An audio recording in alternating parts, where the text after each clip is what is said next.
Welcome to Built to Go, a van life podcast. I'm your host, Jeff Wagg, coming to you from the College of Curiosity.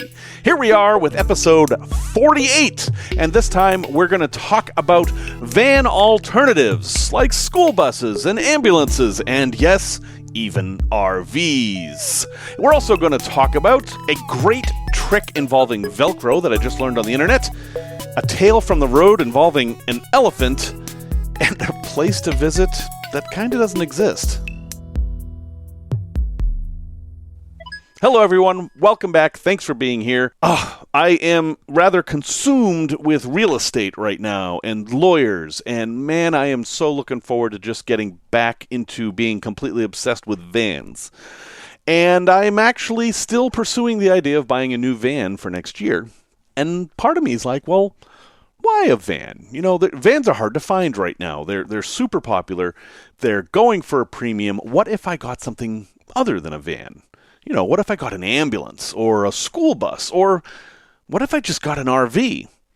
Well, here are some reasons to do those things or not to do them. Let's talk about some pros and cons of alternatives to vans. Now, we're going to ignore cars and SUVs for a moment here because they're kind of a separate topic, and there's nothing wrong with them, but we're going to ignore them. We're also going to ignore trailers because, hey, it's a 30-minute podcast. I basically have 10 minutes to do the opening segment, and I've already wasted a minute of it explaining that. So let's jump right in.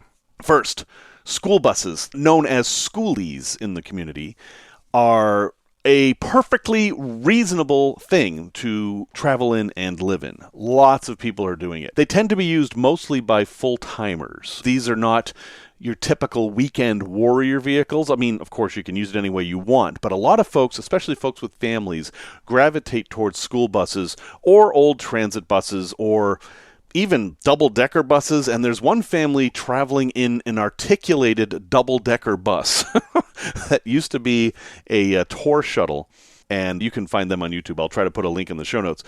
But you get a lot in a school bus. There's a lot of reasons to consider this. First off, they're solidly built. All buses, school buses included, have to meet more rigorous safety standards than automobiles, especially when compared to an RV.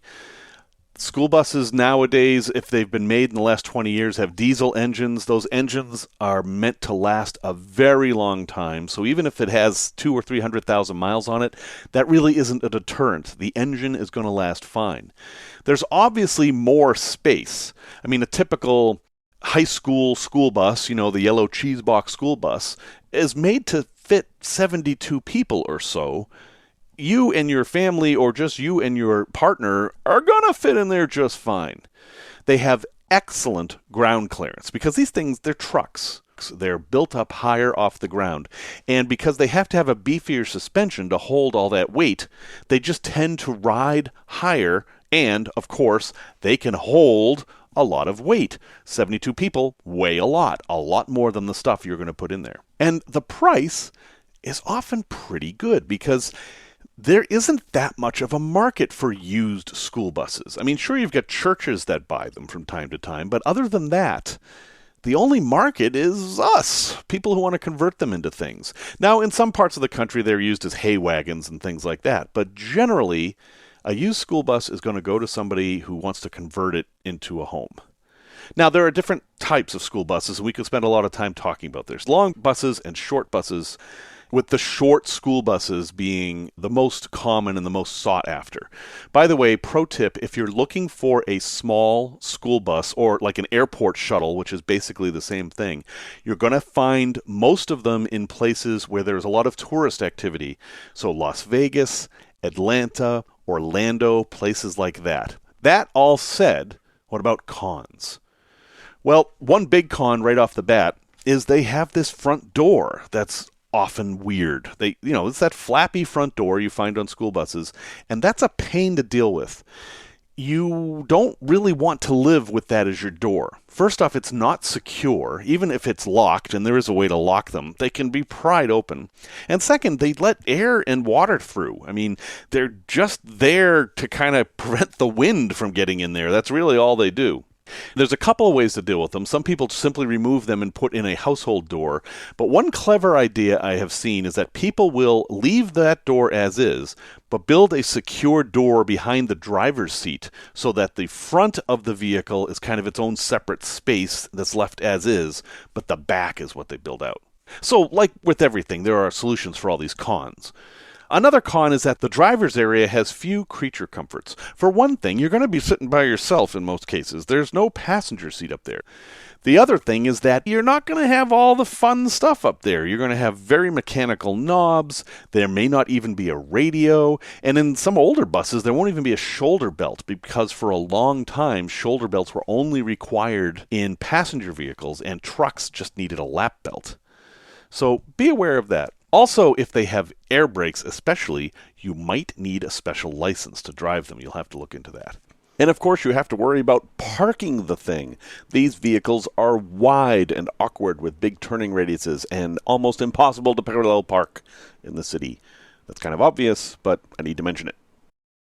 So, excellent option. Be aware that there are cons that go with it. And of course, with all of these things we're talking about, zero stealth factor. You are not going to be doing much stealth in any kind of a school bus.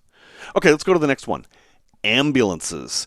I am particularly attracted to ambulances because I like the way they're built.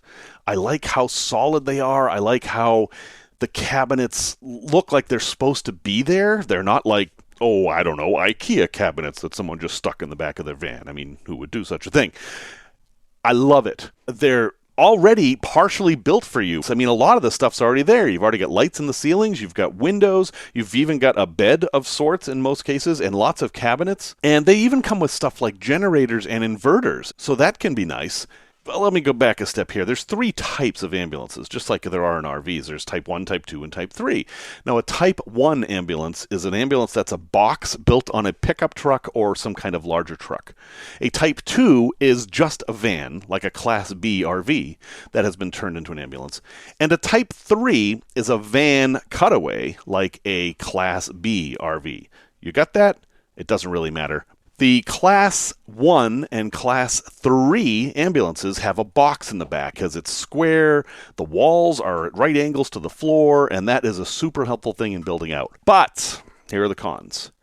Let's say you get an ambulance that has 150,000 miles on it, and you might think, oh, that's not so bad, it's a diesel.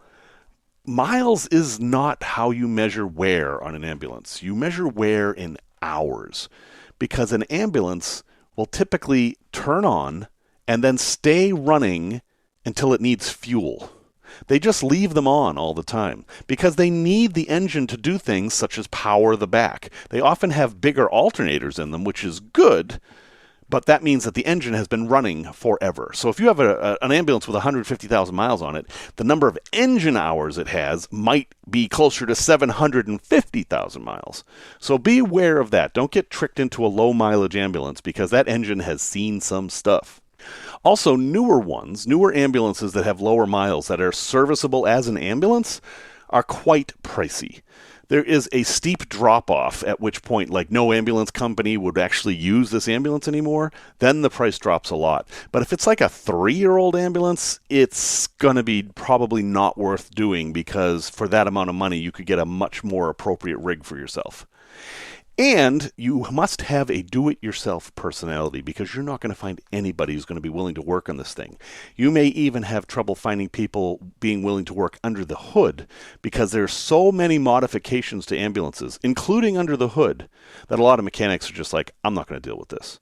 One of the biggest frustrations I see in the ambulance Facebook groups, for example, is wires that people don't know where they go. How do they get the switch to work? These things are super complicated, and they're so solidly built that removing that stuff can be a real pain in the butt. The cabinets are almost impossible to remove, and all that wiring, you're afraid to remove it because what if it's something you need? So I like ambulances. I would love to consider having an ambulance someday, but definitely understand that even though it's partially built, it's a project. Before we get into RVs, I want to mention another one. Step vans, they're called. These are bread vans or taco trucks. That square-shaped van that delivery companies use, but not UPS because UPS never sells their vehicles. So like an old FedEx truck, for example. These things can be awesome because they have all the pros of everything I just mentioned you can find in a step van. They have long life engines, they are square shape, easy to build on, and they're often made of aluminum, which the entire body, which means you're not going to have any rust problems. Now that I've said that, why doesn't everyone just buy a step van? Well, the con with step vans is that they are terrible on the highway. They are city vehicles. They're meant to go 35, 40 miles an hour. You get one of these things on the highway, and it's incredibly loud. It's difficult to keep it going straight. I mean, I've done this, obviously. I've been a delivery driver. I know what it's like to drive these things. They're great in the city, but if you're going to do a lot of highway miles, these are not the best vehicle. Okay, and that takes us to RVs. Why not just buy the vehicle designed to do what you want to do? I mean, it's a basic question you have to wrestle with. You want to go sleep in your vehicle? Well, just get a vehicle designed for that. Here are the pros for an RV. I mean, they're pretty obvious. One, it's ready to go. You buy an RV, you're good. Go. Whoosh, no building, you are done. And they can be cheap. I say can be. A Class B RV, which is a van that is built out into an RV, those are not cheap. They are demanding the highest premium of anything right now. But a Class C RV, that is an RV that has a van in front and a big box in the back, those can be dirt cheap. Now, all RVs are demanding a premium right now. With COVID and everything, people have really embraced the RVing movement. But a Class C RV can be your cheapest way to get a fully built-out vehicle that's ready to go. There's support available for RVs. There are places that specialize in RVs. So if you need help and you're not willing to do it yourself, you can find somebody to work on it. And they are engineered to be used as you're going to use it. That said, they're also poorly built in many cases. A new RV and a used RV have one thing in common. They're full of things that don't work. I know this. I was an RV tech. You are always fixing things in RVs, and a lot of times those things that you're fixing are poor wall constructions, poorly applied insulation, poor plumbing fixtures. I mean, honestly, unless you're going to get a top-end RV, they're just not that well built all the time. And because you didn't build it, you've got to figure out what they did and then fix it. Also, they don't really hold their value. I mean, you might think I'm contradicting myself because right now there's an uptick, but that is not the general trend. The general trend is that RVs will lose value quickly, unlike self-built camper vans, which tend to actually keep their value, or depending on how you build it out, can actually be worth much more after you build it. And when you buy an RV, you get what it is. They're not necessarily the way you want it. Maybe you want a composting toilet and it comes with a black tank. Well, you've got to deal with removing all of that, whereas if you're starting with a self-build, you wouldn't. And I'm going to say it, they don't have any coolness factor. Now, of course, that's not true. In the RV community, they have a coolness factor, but there is a coolness associated with van life that is completely absent if you have an RV. I don't really care about this, but I'm going to point it out. There's a corollary to that, though, is RVs have less stigma if you're going to go to campgrounds. You will get kicked out of a campground in a camper van that you've built yourself much more often than you will in an RV. Although, that said, a lot of the fancy parks are kicking out any RVs that are older than 10 years. That's a whole debate. Whatever. Everything I've talked about is a good option. There are pros and cons to everything. I invite you to explore all of them and find just the right niche for you. Personally, I am still attracted to ambulances, although the cons have me really worried. My next thing that I buy, given everything I do, is probably going to be another van. Tech Talk, a Velcro trick. Like many folks, when I built up my van, I used Velcro in certain places. For example, I had some of those drawers that are kind of boxes that fold up that fit in cubbies, and they would slide out as I drove, so I put Velcro on the back, and it was easy for me to push it in and take it out, and it held fine.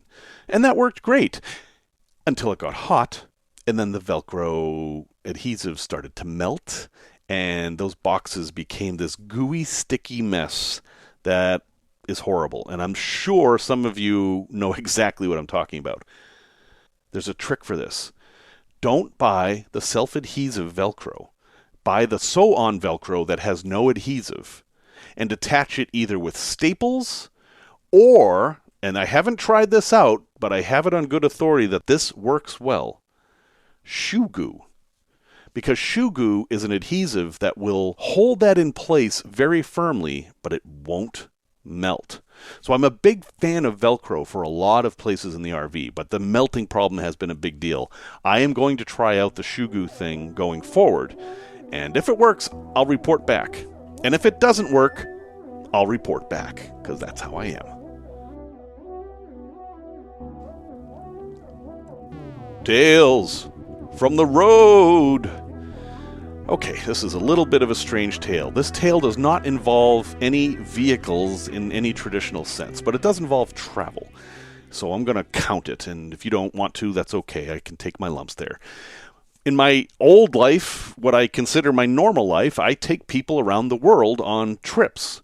And one of the trips we did in 2016 was we went to Africa. And we spent a lot of time in South Africa, and we visited other countries too, like Zambia and Zimbabwe and Botswana. Obviously, there's lots of stories to tell here. But this one story is a little scary. We were staying near Victoria Falls, which is, the most touristy place in Zambia. And it was possible to walk across the bridge at Victoria Falls and go to another country. You could walk from Zambia to Zimbabwe. So we decided to do that because, hey, another country, and not only that, another Z country, because how hard is it to get the Z countries on your passport? And so we walked across and had a little bit of an adventure at the border, which was just fun, nothing bad. Watched monkeys tearing pieces of people's cars off, which was entertaining. But we had heard that there was a bar that overlooked the river gorge in Zimbabwe, right over the bridge. And that was our goal. Now, I was the group leader, so everyone's following me like I know what I'm doing. And, well, I can certainly act like I know where I'm going, but honestly, I didn't have clue one where this bar was other than over the bridge. So we got over the bridge and we found a roadside stand and we said, hey, where's the bar? And they said, go down this dirt trail. And I thought to myself, dirt trails may lead places, but if it's a bar, it's going to need a road, right? Like, how are they getting the beer and stuff? But okay, we're in Africa. We're going to have an adventure. And so we head down this trail, and I can see that we're kind of following along the river, and there's something ahead of us that might be the bar. And it's all right, we're going. I mean, what can happen? We're walking through the bush in Africa. We run into these folks who are coming towards us a little bit more quickly than we were walking. And we strike up a little bit of a chat, and we find out that they're Canadians. And they warned us that there's an angry elephant on the path. And okay, it's Africa, but honestly, we're not like out in the bush of Africa. We're at the border of two African countries. This is not exactly city, but this is a populated place we're in, right? There's people here. We're not all alone out in the bushes. We walked here from the capital of Zambia. And so we're like, yeah, whatever. They probably just saw an elephant, and that isn't an unusual thing. So we walk a little bit on, and there's this giant bull elephant in the bushes trumpeting at us, raising its trunk in the air, stomping the ground, and it's maybe 20 yards from us. Now, I have run into wildlife before, but this is the kind of wildlife that will kill you in a heartbeat if it feels like it, and it was kind of indicating that it felt like it. So what did we do? Well, I don't actually know the protocol from backing off from an angry elephant. I mean, some animals you're supposed to make yourself look big and scare them. Other animals you're supposed to back away slowly or maybe play dead. What about an elephant? It turns out that elephants, there's not a hell of a lot you can do because they're faster than you and you can't scare them, and if you curl up into a little ball, they'll just squash you flat. So, having done that math in about a millisecond, I decided the reasonable thing to do was continue on to the bar. And so, mustering up every bit of bravado and false courage that I could manage, I told the group, it's fine, it's an elephant, we'll just leave it alone, it'll leave us alone. Because, honestly, what other choice did I have? And we did. We walked on, and the elephant was very angry with us, but didn't bother us, and we made it to the bar, and had our drink on the edge of this beautiful gorge, an absolutely amazing experience, and then we took a taxi back.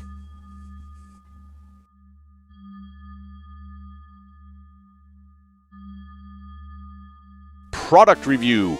One of the biggest frustrations of our modern life is that we are completely attached to our cell phones, but when we get in the car, there's no good place to put the thing.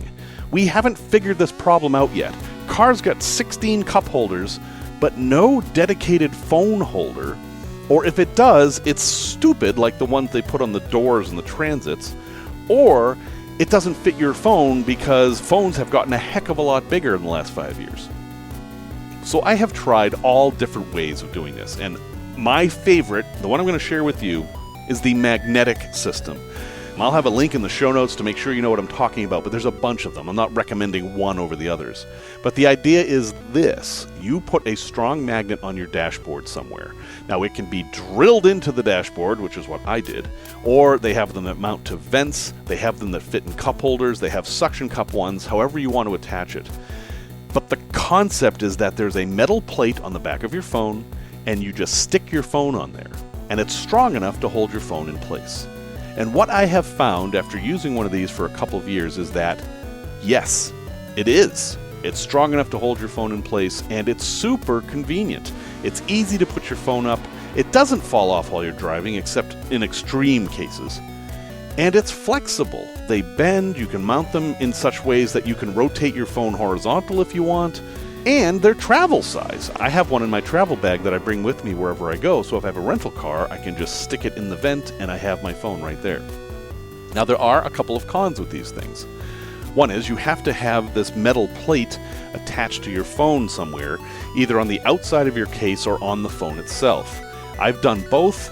Both work, but if you attach it to your case, you have to make sure it's the right kind of case. It has to be a flat case.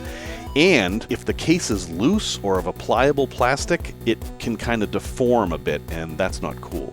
On one of my phones, I was able to just put a plate in between the case and the phone, and that worked well because it was a large plate.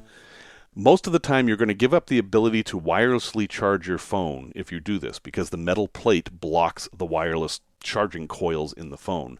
There is a system they make that has a hole that lets you do both. But what I have found is that wireless charging sounds great, but ultimately isn't that useful. Because wireless charging is much, much slower than regular charging. And if you use CarPlay like I do, well, you're going to have to plug it in anyway in most cases. So check out the magnet systems. And I know there's other systems, but hey, it's what I've used, and I've driven a lot of miles. A place to visit. Again, this one is a stretch for van life, but heck, I just told the elephant story, and you could do this in a van if you wanted to. So, Victoria Falls, famous tall falls, amazing. When you go to Zambia and Zimbabwe, which you should at some point in your life, take a helicopter ride over the falls. You must do this. It is a requirement. And you'll see there's this massive bridge across the river, which in and of itself is amazing, and you walk or drive across it to get from Zambia to Zimbabwe or vice versa.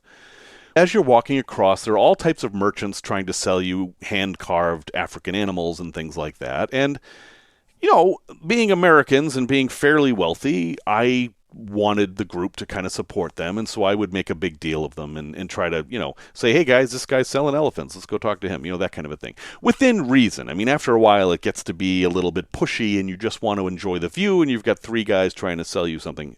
As you're walking across the bridge, you see a sign that says, leaving Zambia. And then a few feet away, there's a sign that says, entering Zimbabwe. But in between the signs, where are you? What country are you in? It's like the border there isn't infinitely thin. It's several feet wide, so you can literally stand on it. And honestly, I don't know what country you're in. But there's a guy there who sells things. In fact, I have a wooden Pumbaa that he sold me, although it sure doesn't look like one. And yes, a Pumbaa is a warthog in Swahili. I asked him about this. I said, hey, you're standing between the two signs. What country are you in? And he said, clearly, sir, I am in ZimZam. In fact, I am the president of ZimZam. And now all of our friends who were on this trip in 2016 joke about the president of ZimZam and how we met him. In fact, we had an audience with him. And it's little moments like that that make travel so special. So folks, if you are ever in Zimbabwe or Zambia, go ahead and visit ZimZam. Have your picture taken there. Relish that moment of uncertainty. And if the president is there, give him my regards. Okay, resource recommendation. People talk about AAA in van life. Not a bad idea to have AAA. They can help you out in many cases. There are times where they can't help you out. If you're off the road in Death Valley and you're stuck, AAA is not going to help you. But I want to point out a service that AAA does that they've done for years that doesn't get enough attention. And that is their free map, free guidebook, and free triptych service. Now, AAA is trying to get you to do all this stuff online, because obviously it saves them a ton of money. But I'm going to push back against it and say, you folks, if you have a AAA membership, should take total advantage of this feature. Basically, you go online and you say, hey, AAA, I want these maps. And the maps are whole countries or regional or in some cases city, depending on the city. And you get a very well done paper map, and you can get the guidebook. And look, we all live with electronic stuff. We're all doing GPSs all the time. But one thing a GPS can't do is fold out into a giant picture of your route. This is why I highly recommend you look at a map, because you are going to learn things and see things and understand your journey more from the map. And AAA has some great maps. They also have triptychs. Now, this is less useful today, but can be kind of fun. The triptych is a flip-over book that shows you your route. Now, in the old days before GPS, you would say, hey, AAA, I want to drive to Florida from Boston, Massachusetts. How do I do that? And they would put together a book that would show you the entire route, what exits you're taking, what restaurants are there, all kinds of stuff. And actually, they still do it. And yes, you can do it online and get the electronic version. But if you knew exactly where you were going and wanted to take a leisurely trip and be able to follow along in the book, yes, you can still get triptychs. So, AAA, not just for towing you anymore, or ever, they're also a great place to get maps. Q&A. I've been seeing this question so much lately, and I understand it, and I'm going to answer it the best I can. And the question is, how much solar is enough to do X? And X is usually something like power air conditioning or cook or something like that. Well, the answer is solar doesn't really do that. It's not how it works. Solar recharges your batteries. That's what it does. Solar does not directly power things in your van. People might see, oh, you can get a solar-powered battery charger, so the solar is charging your battery. Well, yes. Solar power comes through some sort of a controller that modulates the power and charges the battery. And that's all it does. So if you're asking questions like how much solar do you need to do something, you have to back up and say, how much battery capacity do I need to do this? And then ask the second question, how am I going to recharge the battery? And that's where the solar comes in. And all that comes down to math. How many watts are you going to use? How many watts can your solar panels provide to recharge your batteries? And how much time do you have to do it? Those are the questions you need to ask. But to actually answer the question, there is a general rule of thumb.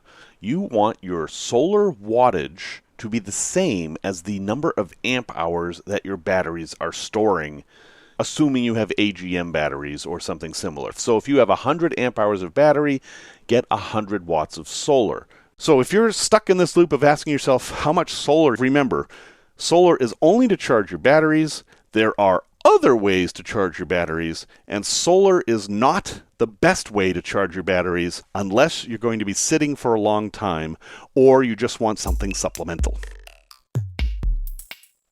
Thank you very much for listening. We're approaching 20,000 downloads, which might be a small number, but for me, it's a big number, and thank you for being part of it. Music, as always, is by Simon Wagg. You can find us at builttogo.com. That's 2 T's, not 3, not 1. And we have a Facebook group, Built to Go, a Facebook group. Until next time, remember what G.K. Chesterton said.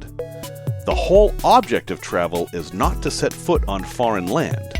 It is at last to set foot on one's own country as a foreign land.